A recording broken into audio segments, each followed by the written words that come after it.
In 1978, the House Assassinations Committee stated that there was a 95% probability that a fatal shot or a shot or more was fired from behind the fence at the corner of the parking lot.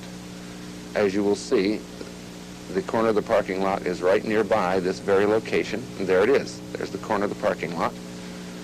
And now the cameraman turns around to his left to show you the railroad yards, and now is walking straight along the trestle line to give you the vantage of the 16 railroad men and 1 policeman who were standing right about up in this area overlooking the motorcade as it traversed down Elm Street. All of them were in a position then to have seen a sniper who might have been standing aiming a rifle over the fence at the motorcade.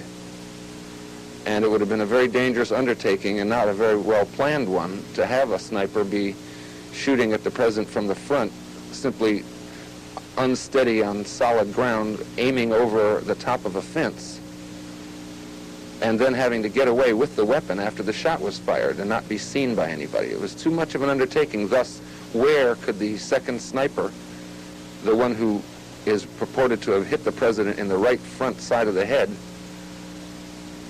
where could he have stationed himself and gotten away? What type of planning would have been required? It had to be somewhere behind the fence at the corner of the parking lot. He needs somewhere to hide. He'd need some way to escape. And right there in front of you, you see there was fence. The fence used to be there, but souvenir hunters have taken this gap away. And so the fence was fastened right to that piece of cement in the upper part of your screen, as it is all the way around for the 100 yards. But what's this?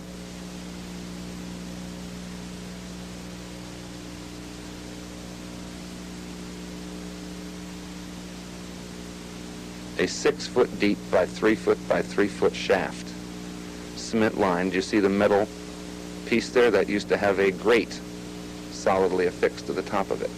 At the bottom, there is a hole, which is a drain pipe, 18 inches wide, man-sized, so that a sniper would merely have needed to have aimed the rifle over the top lip underneath the fence, through a broken slat, perhaps, in the fence, taken a shot, and then have simply let the lid fall over his head, locked it from the inside, and then headed down with the rifle to the sewer system and away. Or have the opportunity to throw the rifle perhaps into that hole, disassembled or assembled, and then emerge from this hidey hole at his leisure, hours or even days after the event, totally undetected. The only way to prove such a theory, however, is to take a look and see that the cement in the thing was built during the time the trestle itself was built. That was in 1935 and 36.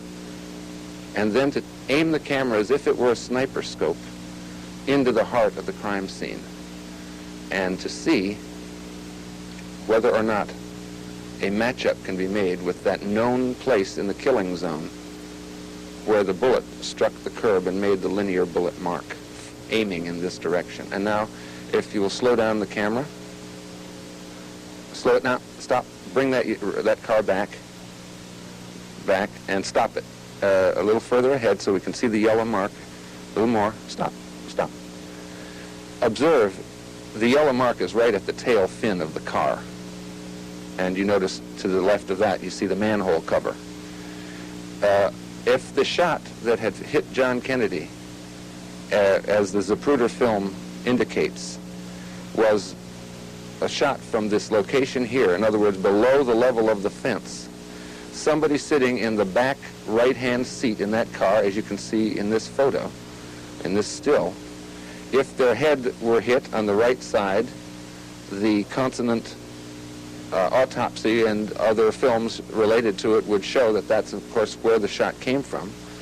And if the bullet then glanced off the head, having done the damage, and dove into the curb at the tail light of the car where the yellow mark is that indicates a bullet did hit the curb on that date, at that time, in that direction, then you have the answer as to where the second shooter would have, and in fact had to have, shot from in order to have made both the fatal wound to the right side at an angular level of about 30 degrees, which we see here, and then create the fracture in the curb.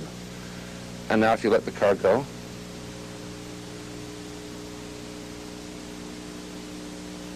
again, stop it here. Again, the spot between the yellow mark, which is the bullet mark, and the manhole cover, which is about 5 or 6 feet from there, is the exact spot which photos, well known to all assassination researchers, and printed in a book known as Forgive My Grief by Penn Jones Jr., a researcher. There are photos taken that day of a policeman and several other people standing at that very spot examining bone and hair matter which emerged and wound up on the ground right next to that manhole cover, thus validating the theory, of course, that once hit on the right side, that all these things flew to the left and back, and the president himself, as known in the Zapruder film, was forced on the seat to be to his back and to his left into the arms of his wife. If you go on. The motorcycle that was riding to the left was also affected by that shot. Now the camera will draw back and show you the sight as it looks to the naked eye, when in a sniper scope you're practically up on it.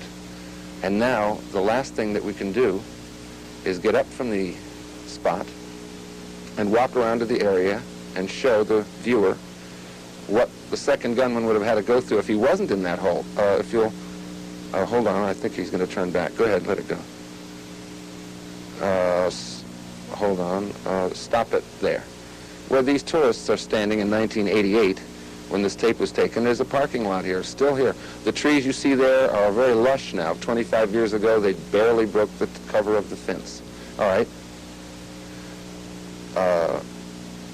We're going to go down to the other end of the fence, where the public has been led for 25 years to believe, if there had been a second gunman, that that's where he would have been, behind this corner of the fence, in this corner of the parking lot.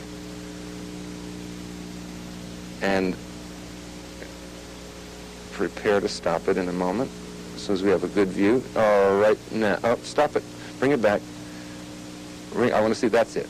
See, the manhole cover is right there. You see the little white gap in the south curb over there. That's the manhole. And as you know, a few feet to the right is the bullet mark.